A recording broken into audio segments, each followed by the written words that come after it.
everyone, it's me CA Farzana here. Welcome back to my channel CA Vibe with CA Faz.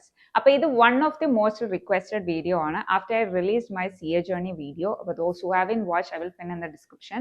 അപ്പോൾ ആ വീഡിയോയിൽ പലരും notice ചെയ്തൊരു കാര്യം എന്ന് വെച്ചാൽ one of the reason I took attempt was audit. അതായത് ഓഡിറ്റിൽ 31, പിന്നെ 37, പിന്നെ 42 വന്ന് ഞാൻ പാസ്സായത്.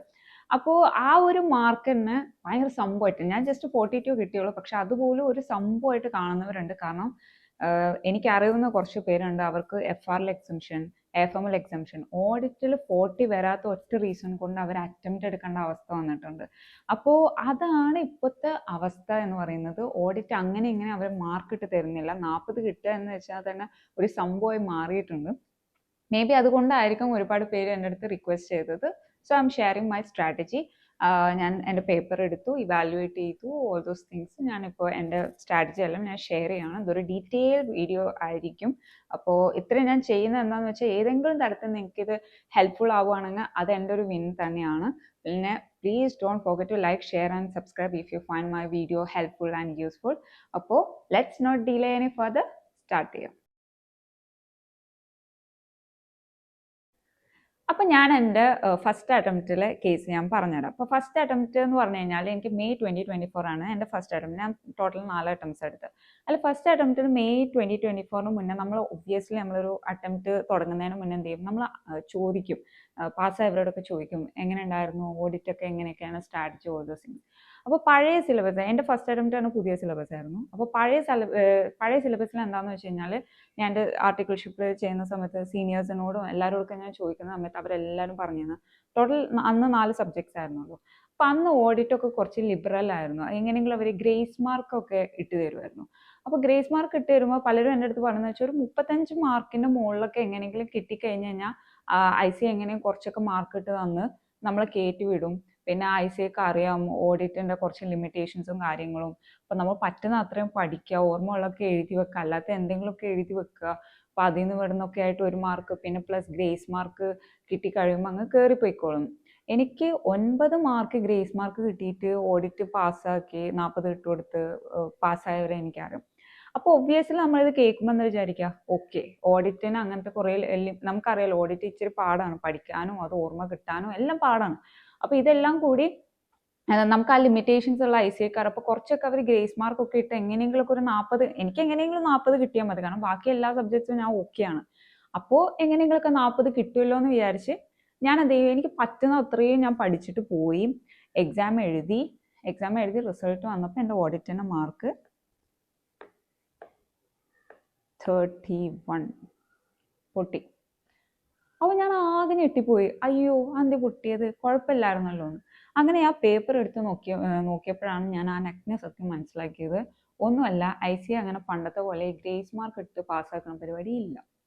ഓക്കെ, അങ്ങനെ പാസ്സാവുന്നവരുണ്ടാകാം, പക്ഷേ never rely on grace mark. അതാണ് ഞാൻ മനസ്സിലാക്കിയ ഒരു സത്യം. എസ്പെഷ്യലി അവർ ന്യൂ സിലബസിലോട്ട് വന്നപ്പോൾ അവരെന്താ ചെയ്യുന്നത് വെച്ചാൽ ഓഡിറ്റാണ് അവർ പേപ്പർ പിടിക്കുന്നത്. പണ്ടത്തെ സിലബസ് എന്ന് പറഞ്ഞാൽ, അതായത് ഓൾഡ് സിലബസിൽ കുറച്ചൊക്കെ ലിബറൽ ആയിരുന്നു അവർ ഇവാലുവേറ്റ് ചെയ്യുന്നതിലും എങ്ങനെയെങ്കിലുമൊക്കെ ഗ്രേസ് മാർക്കൊക്കെ കിട്ടും. പക്ഷെ ഇപ്പം അത് ഇല്ല. ഇപ്രാവശ്യത്തെ എൻ്റെ റിസൾട്ട് 42 ആണ് എൻ്റെ മാർക്ക്. ഈ 42-ൽ ഞാൻ വിചാരിച്ചത് സാധാരണ ഒരു 2 മാർക്കൊക്കെ ഗ്രേസ് മാർക്ക് ഇട്ട് തരാറുണ്ട്. ഞാൻ ഇപ്പോൾ 37-ലൊക്കെ പൊട്ടിയ അറ്റംപ്റ്റിൽ 35 മാർക്സ് ആയിരുന്നു എനിക്ക് മൊത്തത്തിൽ കിട്ടിയത്. അതിൽ 2 മാർക്സ് എക്സ്ട്രാ അവർ ഗ്രേസ് മാർക്ക് ഇട്ട് തന്നായിരുന്നു. അപ്പം ഞാൻ വിചാരിച്ചു 40 ഒക്കെ ആയിരിക്കും എനിക്ക് വന്നത്, ബാക്കി 2 മാർക്ക് എനിക്ക് ഗ്രേസ് മാർക്കാണെന്ന് ഞാൻ വിചാരിച്ചത്. Do you know what is my marks?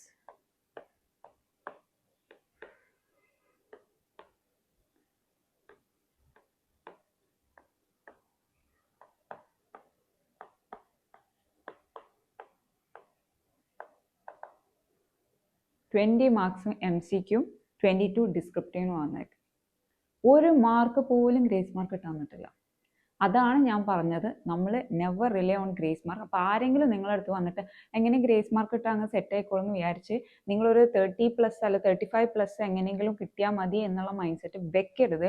39 mark പോലും ടാർഗറ്റ് വെക്കരുത്. 40 വേണമെന്നുണ്ടെങ്കിൽ ആ 40 മാർക്സിനുള്ളത് അല്ലെങ്കിൽ ഒരു 45 മാർക്സിനുള്ളത് എന്തായാലും നിങ്ങൾ എൻഷുർ ചെയ്തിട്ട് നിങ്ങൾ എക്സാം ഹോളിൽ നിന്ന് പോരാൻ പാടുള്ളൂ.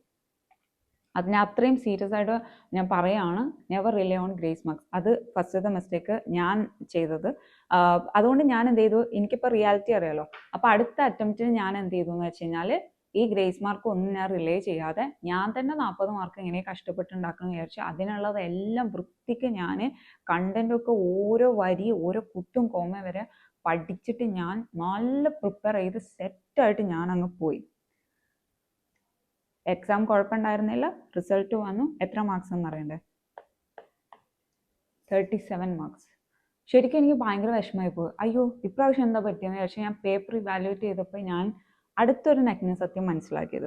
അതായത് നവംബർ 2024 ഒരു ക്വസ്റ്റ്യൻ നമ്പർ 3C കാണിച്ചു തരാം. അപ്പോൾ ഞാൻ നേരത്തെ എൻ്റെ ഫസ്റ്റ് അറ്റംപ്റ്റിൽ ഒരു കാര്യം കൂടി ക്ലാരിഫൈ ചെയ്യാൻ വിട്ടുപോയിട്ടുണ്ട്. അതായത് ഞാൻ ഗ്രേസ് മാർക്ക് ഉണ്ടാവും ഞാൻ വിചാരിച്ചു. അതുപോലെ തന്നെ ഞാൻ എനിക്ക് പറ്റുന്ന പോലെ അങ്ങനെ പ്രോപ്പർ സ്ട്രാറ്റജി അങ്ങനെയൊന്നുമില്ല. എനിക്ക് പറ്റുന്ന പോലെ ഞാൻ പഠിച്ചു, കീവേഡ്സ് ഒക്കെ പഠിച്ചു. ബാക്കി ഞാൻ എൻ്റെ ഓൺ വേർഡിങ്സിൽ എഴുതാം. അങ്ങനെയൊക്കെ ആയിട്ട് ഞാൻ അത്രയും ഒരു ഇതിലല്ല ഞാൻ പോയത്. ഗ്രേസ് മാർക്ക് കൂടി ഉണ്ടല്ലോ, 40 അല്ലേന്ന് വിചാരിച്ചിട്ടാണ് പോയത്. അപ്പോൾ മെയ് 2024 ആയിരുന്നു എൻ്റെ ഫസ്റ്റ് അറ്റംപ്റ്റ്. അതിൽ ക്വസ്റ്റ്യൻ നമ്പർ 2A നോക്കാം. ക്വസ്റ്റ്യൻ നമ്പർ 2A എന്താണ്? CAZ ആണ് അതിൽ ഓഡിറ്റർ, ഹാപ്പി ഹോസ്പിറ്റലിൻ്റെ. അവരെന്ത് ചെയ്തിട്ടുണ്ടെന്ന് വെച്ചാൽ CT കോൺട്രാക്ടേഴ്സിൻ്റെ കയ്യിൽ നിന്ന് കുറച്ച് സർവീസസ് എടുത്തിട്ടുണ്ട്.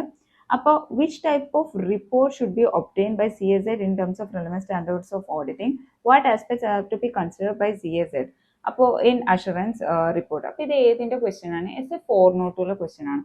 ഇതെനിക്ക് ആക്ച്വലി അറിയാമായിരുന്നു. പക്ഷേ എന്താ പറ്റിയെന്ന് വെച്ച് കഴിഞ്ഞാൽ ഞാൻ പറഞ്ഞില്ലേ, ഞാൻ ഭയങ്കരമായിട്ട് ആ വേർഡിങ്സും കാര്യങ്ങളൊക്കെ ആയിട്ട് എനിക്ക് കീവേഡ്സ് കുറച്ച് അറിയാം. പക്ഷേ എന്നാലും ഞാൻ ഭയങ്കരമായിട്ട് തറോ കാര്യങ്ങളൊന്നും അല്ലായിരുന്നു. അപ്പോൾ ഞാൻ എന്ത് ചെയ്തു, audit request of sufficient appropriate audit evidence assurance reports can be used as audit evidence എന്ന് എന്തെല്ലോ എഴുതി വെച്ചു. അപ്പോൾ ക്വസ്റ്റ്യൻ നമ്പർ 2A എനിക്ക് എന്ത് കിട്ടി? I code 0 marks. Okay, so ഇതാണ് ആക്ച്വലി നമുക്ക് ഉണ്ടാവുന്ന ഒരു പ്രശ്നം എന്ന് പറഞ്ഞു കഴിഞ്ഞാൽ, അതായത് നമ്മൾ പ്രോപ്പറായിട്ട് വേർഡിങ്സ് ഒക്കെ പക്കയായിരിക്കണം, എങ്കിലും അവർ മാർക്ക് ഇട്ട് തരുള്ളൂ. അല്ലാതെ നിങ്ങൾ എന്തെങ്കിലുമൊക്കെ എഴുതി വെച്ചു, അല്ലെങ്കിൽ കീവേഡ്സ് ഓർമ്മയുണ്ട്, അല്ലെങ്കിൽ നിങ്ങൾക്ക് ആ ടോപ്പിക്കിനെ പറ്റി അറിയാം, പക്ഷേ യുവർ ഓൺ വേർഡ്സ് എഴുതിയെന്ന് വെച്ചാൽ നിങ്ങൾക്ക് മാർക്ക് കിട്ടിയില്ല. പക്ക വേർഡിങ്സ് എന്ന് വെച്ച് കഴിഞ്ഞാൽ അതിലൊരു കോംപ്രമൈസും ചെയ്യാൻ പാടില്ല. അപ്പോൾ അങ്ങനെ ഉണ്ടെങ്കിൽ മാർക്ക് വരുമെന്ന് ഞാൻ എൻ്റെ ഫസ്റ്റ് അറ്റംപ്റ്റിൽ തന്നെ മനസ്സിലാക്കിയിരുന്നു കേട്ടോ. അപ്പം ഞാൻ സെക്കൻഡ് അറ്റംപ്റ്റിൽ ഒരു ഗ്രേസ് മാർക്ക് എക്സ്പെക്ട് ചെയ്തിട്ടില്ല. ഞാൻ കണ്ടന്റ് മൊത്തം എല്ലാം കുത്തും കോമ്യ വരെ ഞാൻ ഇരുന്ന് പഠിച്ചിട്ടാണ് ഞാൻ പോയത്, കാരണം എനിക്ക് അറിയാം. അങ്ങനെ സെക്കൻഡ് അറ്റംപ്റ്റ് ആയ നവംബർ 2024 ക്വസ്റ്റ്യൻ നമ്പർ 3C, ഞാൻ നേരത്തെ പറഞ്ഞ പോലെ ക്വസ്റ്റ്യൻ നമ്പർ 3C നമുക്ക് നോക്കാം. ഇനി question number November 2024 question number 3C ആണ് കേട്ടോ. ക്വസ്റ്റ്യൻ നമ്പർ 3Cയിൽ എന്തായിരുന്നു? CAP ലിമിറ്റഡ് ഒരു മാനുഫാക്ചറിങ് കമ്പനി ഉണ്ട്. ഓക്കെ, അവരെന്താ ചെയ്യുന്നത് വെച്ചാൽ അവർക്ക് സപ്ലൈസ് ലെഡ്ജർ ഉണ്ട്. അതിൽ ദേ സസ്പെക്ട് ഫ്രോഡുലന്റ് ആക്ടിവിറ്റീസ്. അപ്പോൾ അവരെന്ത് ചെയ്യുന്ന അസൈൻ ചെയ്യാണ് ആര്? CAK-നെ ഫോർ എ ഡീറ്റെയിൽഡ് ഇൻവെസ്റ്റിഗേഷൻ. അപ്പോൾ question is discuss the ways in which frauds can be committed through supplies ledger, explain the procedure CAK will adopt to investigate the potential fraud. അപ്പം ഞാൻ ആ 3 hours exam ആണല്ലോ, ഞാൻ ഈ question കണ്ടപ്പോൾ ഞാൻ എന്ത് മാത്രം നോട്ടീസ് ചെയ്തത്? ഫ്രോഡുലന്റ് ആക്ടിവിറ്റീസ്, പൊട്ടൻഷ്യൽ ഫ്രോഡ്, പിന്നെ അതുപോലെ ഫ്രോഡ് എന്നാണ് ഞാൻ ആകെ നോട്ടീസ് ചെയ്തത്. അതിൽ ബാക്കി എന്താ ക്വസ്റ്റ്യൻ ഒന്നും ഞാൻ നോക്കിയില്ല. അപ്പോൾ എന്താ പറ്റിയെന്ന് വെച്ച് കഴിഞ്ഞാൽ, ഫ്രോഡ് എന്ന് വെച്ച് കഴിഞ്ഞാൽ SA 240 ആണല്ലോ, otters responsibilities related fraud and audit of financial statements എന്ന SA ആണല്ലോ. അപ്പോൾ ഫസ്റ്റ് നമ്മൾ SA ഐഡന്റിഫൈ ചെയ്യണം, അത് കോട്ട് ചെയ്യണം. അപ്പോൾ ഞാൻ എന്താ വെച്ചാൽ SA 240 ക്വസ്റ്റ്യൻ ആണ്, എന്നിട്ട് അതിലെ ടൈപ്സ് ഓഫ് ഫ്രോഡും കാര്യങ്ങളൊക്കെ ഉണ്ടല്ലോ. അപ്പോൾ ഞാൻ എഴുതി. അപ്പോൾ ഇത്തവണ ഞാൻ എന്ത് ചെയ്തു എന്ന് വെച്ച് കഴിഞ്ഞാൽ, വേർഡിങ്സ് ഒക്കെ പക്കയായിരുന്നു. SA 240 ഓട്ടേഴ്സ് റെസ്പോൺസിബിലിറ്റി അതൊക്കെ ഞാൻ പക്കയായിട്ട് എഴുതി. പിന്നെ manipulation, falsification including forgery or alteration of accounting records, ഇതൊന്നും ഞാൻ ഗ്യാസ് അടിച്ച് വിട്ടതോ അല്ലെങ്കിൽ ഞാൻ എന്തെങ്കിലുമൊക്കെ എഴുതിയതോ ഒന്നും അല്ല, പക്ക വേർഡിങ്സ് തന്നെയാണ്. പക്ഷേ സ്റ്റിൽ ഐ കോട്ട് 0 മാർക്സ്. കാരണം ഇത് ഏതിൻ്റെ ക്വസ്റ്റ്യൻ ആയിരുന്നു? ഇൻവെസ്റ്റിഗേഷൻ്റെ ക്വസ്റ്റ്യൻ ആയിരുന്നു. അപ്പോൾ അതിൻ്റെ ആൻസർ അല്ല ഞാൻ എഴുതിയിരുന്നത്. അപ്പോൾ ഇതാണ് പ്രശ്നം വരുന്നത്. അതായത് ഇപ്പോൾ നമ്മൾ കണ്ടന്റ് മാത്രം പഠിച്ചു വരുമ്പോൾ പെട്ടെന്ന് നമുക്ക് ക്വസ്റ്റ്യൻ കിട്ടുമോ, നമ്മൾ ചിലപ്പോൾ ഇങ്ങനെ ഇതായിരിക്കും, ഈ SA ആയിരിക്കും, ചിലപ്പോൾ അവർ ചോദിച്ച വേ ആയിരിക്കും, ചിലപ്പോൾ നമ്മൾ എഴുതുന്ന വേ ആയിരിക്കും. അങ്ങനത്തെ പ്രശ്നങ്ങളൊക്കെ വരും. അപ്പം എന്ത് ചെയ്യണം, ക്വസ്റ്റ്യൻ ബാങ്ക് പ്രാക്ടീസ് ചെയ്യണം. ചുമ്മാ കണ്ടന്റ് മാത്രം പഠിച്ചു പോയാൽ പോരാ. അങ്ങനെ പഠിച്ചു പോയിട്ട് കഴിഞ്ഞാൽ പെട്ടെന്ന് ക്വസ്റ്റ്യൻ കാണുമ്പോൾ നമ്മളൊന്ന് പതറും. നമുക്ക് ചിലപ്പോൾ എന്താ പറയുക, കറക്റ്റ് അത് പ്രൊഡ്യൂസ് ചെയ്യാൻ പറ്റണം എന്നില്ല, നമ്മൾ മാറിപ്പോകും മെസ്സേജൊക്കെ, അല്ലെങ്കിൽ ടോപ്പിക്സ് മാറിപ്പോകും. അപ്പോൾ ക്വസ്റ്റ്യൻ ബാങ്ക് നല്ലോണം പ്രാക്ടീസ് ചെയ്യണം. അതിൻ്റെ ഇമ്പോർട്ടൻസ് ഞാൻ സെക്കൻഡ് അറ്റംപ്റ്റിൽ മനസ്സിലാക്കിയത്. എനിക്ക് പറയാനുള്ളത്, practice A good question bank. അതേത് ക്വസ്റ്റ്യൻ ബാങ്ക് നിങ്ങൾ എടുക്കണം എന്ന് വെച്ചാൽ ആ ക്വസ്റ്റ്യൻ ബാങ്കിൽ ICS സ്റ്റഡിമെട്രിക് ക്വസ്റ്റ്യൻസ് ഉണ്ടായിരിക്കണം, പാസ്റ്റ് ഇയർ അറ്റംപ്റ്റ്സിലെ ക്വസ്റ്റ്യൻസ് ഉണ്ടായിരിക്കണം, RTPs ഉണ്ടായിരിക്കണം, MTPs ഉണ്ടായിരിക്കണം. അത് ഓരോ essaysലും ആ ക്വസ്റ്റ്യൻസ് ഇൻകോർപ്പറേറ്റ് ചെയ്ത് ഒരുപാട് ക്വസ്റ്റ്യൻ ബാങ്ക്സ് ഉണ്ടാകും. അത് പ്രാക്ടീസ് ചെയ്യുക. സോ ദാറ്റ് നിങ്ങൾ ഒരു ടോപ്പിക്ക് പഠിക്കുമ്പോൾ ഈക്വലി ആ സമയത്ത് തന്നെ എന്ത് ചെയ്യണം, അതിൻ്റെ ക്വസ്റ്റ്യൻ ബാങ്കും ചെയ്യാൻ മറക്കരുത്. So that you will get an idea ഓരോ ഏരിയയിൽ നിന്ന് എങ്ങനെയൊക്കെയാണ് ICA ക്വസ്റ്റ്യൻ ചോദിക്കുന്നത്. അപ്പോൾ നിങ്ങൾക്ക് എന്ത് ചെയ്യും, ആൻസർ എഴുതി നിങ്ങൾക്ക് മാർക്സ് കിട്ടും. ഇല്ലെങ്കിൽ നിങ്ങൾ എന്ത് ചെയ്യും, എന്തെങ്കിലും എഴുതി വെച്ച് നിങ്ങൾക്ക് മാർക്ക് കിട്ടില്ല. അപ്പം അത് ഞാൻ എന്ത് ചെയ്തു, എൻ്റെ സെക്കൻഡ് അറ്റംപ്റ്റിൽ മനസ്സിലാക്കി. അങ്ങനെ ഞാൻ മൂന്നാമത്തെ അറ്റംപ്റ്റിൽ എഗെയിൻ എന്ത് കോൺസെപ്റ്റ് പഠിക്കുന്നു, അതിൻ്റെ ക്വസ്റ്റ്യൻ ബാങ്ക് പഠിക്കുന്നു, ഫുൾ പ്രിപ്പയർഡ് ആയിട്ട് ഞാൻ എന്ത് ചെയ്തു, എക്സാമിന് പോയി. എക്സാം എഴുതി, റിസൾട്ട് വന്നു. Again my marks is 31. Again എനിക്ക് മറ്റേ ഭ്രാന്ത് അങ്ങേയറ്റം. ഇത്രയും നമ്മൾ പ്രിപ്പയർ ചെയ്തിട്ട് നമ്മൾ പൊട്ടി. അപ്പോൾ ഞാൻ പേപ്പർ എടുത്ത് നോക്കിയപ്പോൾ എൻ്റെ മാർക്സ് വന്നതെന്ന് വെച്ച് കഴിഞ്ഞാൽ 19 and 10 ആണ് വന്നത്. ബാക്കി 2 മാർക്സ് ഗ്രേസ് മാർക്കായിരുന്നു. 19 എനിക്ക് വന്നത് ഡിസ്ക്രിപ്റ്റീവിലും മറ്റേതിൽ MCQയിലും വന്നത്. ഒരു കാര്യത്തിൽ ഞാൻ ഭയങ്കര ഹാപ്പി ആയിരുന്നു, കാരണം എനിക്ക് ഡിസ്ക്രിപ്റ്റീവിൽ മാർക്ക് വരാൻ തുടങ്ങി. മറ്റേ 9, 8 ഒക്കെ കിടക്കുന്നിടത്ത് എനിക്ക് 19 വരാൻ തുടങ്ങി. ഈ ക്വസ്റ്റ്യൻ ബാങ്ക് പ്രാക്ടീസ് ചെയ്തതിന് ശേഷം, ഈ കോൺസെപ്റ്റ് നല്ല വൃത്തിക്ക് പഠിച്ച് പോയതിന് ശേഷം എനിക്ക് കിട്ടും. അപ്പോൾ എനിക്ക് മനസ്സിലായി ഡിസ്ക്രിപ്റ്റീവ് ഏറെക്കുറെ സെറ്റാണ്, MCQ ആണ് പ്രാവശ്യം എന്നെ ചതിച്ചത്. അപ്പോൾ MCQ നമ്മൾ എന്ത് ചെയ്യരുത്, അണ്ടർ എസ്റ്റിമേറ്റ് ചെയ്യരുത്. ഞാൻ MCQക്ക് വേണ്ടിയിട്ട് പ്രത്യേകിച്ച് ഞാൻ പ്രിപ്പറേഷൻ ചെയ്യാറില്ലായിരുന്നു. പിന്നെ അതുപോലെ MCQ ഒക്കെ ചില സമയത്ത് ഭയങ്കര ലെങ്ത് ആയിരിക്കും, ഭയങ്കര മടുപ്പായിരിക്കും വായിക്കാൻ. എന്തെങ്കിലുമൊക്കെ വായിച്ച് ഇതൊക്കെ തന്നെ ആയിരിക്കും എന്ന് വിചാരിച്ചൊക്കെ ഞാൻ ചെയ്യാറൊക്കെ ഉണ്ടായിരുന്നു. അങ്ങനെ ഒന്നും ചെയ്യരുത്. MCQ നല്ല കൂളായിട്ട് തന്നെ വായിക്കണം. അതുപോലെ തന്നെ കൂളായിട്ട് നമ്മൾ എന്ത് ചെയ്യണം, അതിലെന്താ ചോദിച്ചതെന്നുള്ള സ്പെസിഫിക് ആയിട്ട് ചെയ്ത് നല്ല വൃത്തിക്ക് തന്നെ ആലോചിച്ച് സൂക്ഷിച്ച് അതിന് വേണ്ടി ഒരു എഫേർട്ട് എടുക്കണം. കാരണം MCQ ഇല്ലെങ്കിൽ നമുക്ക് ഓവറോൾ സ്കോർ ചെയ്യാൻ പാടായിരിക്കും. അപ്പം ഞാൻ എന്ത് ചെയ്തു, അടുത്ത അറ്റംപ്റ്റിൽ അത് കഴിഞ്ഞിട്ട് ക്വസ്റ്റ്യൻ ബാങ്ക് പ്രാക്ടീസ് ചെയ്തു, കണ്ടന്റ് പഠിച്ചു, അതുപോലെ തന്നെ MCQക്ക് വേണ്ടിയിട്ടുള്ള ഒരു പ്രിപ്പറേഷൻ ചെയ്തു. എന്നിട്ട് എന്ത് ചെയ്തു, എക്സാമിന് പോയി. ഐ ഗോട്ട് 42 മാർക്സ് ആൻഡ് പാസ്സായി. ഓക്കെ, അപ്പം ഞാൻ സമ്മറൈസ് ചെയ്ത് പറയുകയാണെങ്കിൽ, never rely on grace marks. Grace marks ഉണ്ടാവും എന്ന് വിചാരിച്ച് നിങ്ങൾ പോകരുത്.